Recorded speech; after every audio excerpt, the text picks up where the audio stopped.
గత 7 నెలల నుంచి మాకు ఎలాంటి జీతభత్యాలు లేవు. అసలు మేము దీని మీద ఆధారపడి ఉన్నాము. ఇప్పటి వరకు మాకు జీతాలు చెల్లిస్తలేరు. అంతేకాకుండా మా జీతాలు ఇవ్వరు అని చెప్పి అధికారులను అడిగితే మాకు ప్రభుత్వం నుంచి ఇంకా బిల్లులు రాలేవు అని చెప్పి చెప్తుర్రు. కాకుంటే మా వర్క్ దగ్గర మాత్రం ఎలాంటి సమస్య లేదు. సమస్య ఉన్నా కానీ పరిష్కారానికి వస్తలేరు. ఇప్పుడు ఈ పెండింగ్ బిల్లులకు మా సాలీల కోసం వాళ్ళు వస్తలేరు. ఎలాంటి చర్య తీసుకుంటలేరు, స్పందన కూడా ఇస్తలేరు అసలే. అంతేకాకుండా మాకు ఎలాంటి ఇన్సూరెన్సులు లేవు.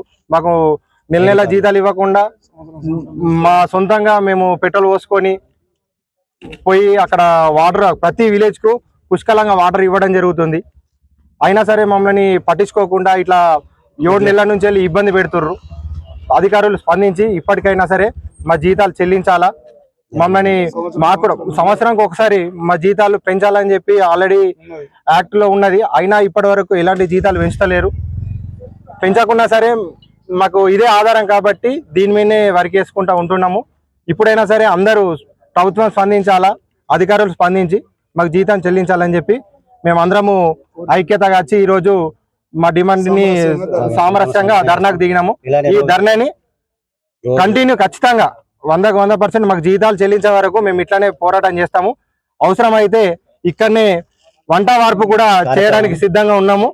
ప్రతి ఒక్కరూ మాతోని కలిసికట్టుగా అధికారులు కూడా సహకరించగలని కోరుతున్నాం. సంవత్సరం నుంచి పనిచేస్తున్నాము మిషన్ రైతుల ఆపరేటర్గా. మరి ఇన్ని రోజుల నుంచి పనిచేస్తున్నాం కాబట్టి అధికారులు స్పందించలేదు.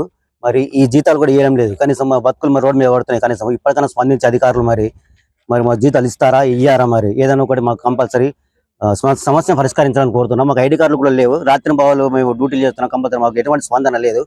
మాకు కుటుంబ పోషణ కూడా భారం అయిపోయింది కాబట్టి మా బతుకులు కూడా రోడ్డు మీద పడుతున్నాయి. ఇప్పుడు రోజు ఇదే విధంగా కంపల్సరీ సమస్యను వృద్ధివంతం చేస్తామని తెలియజేస్తున్నాం.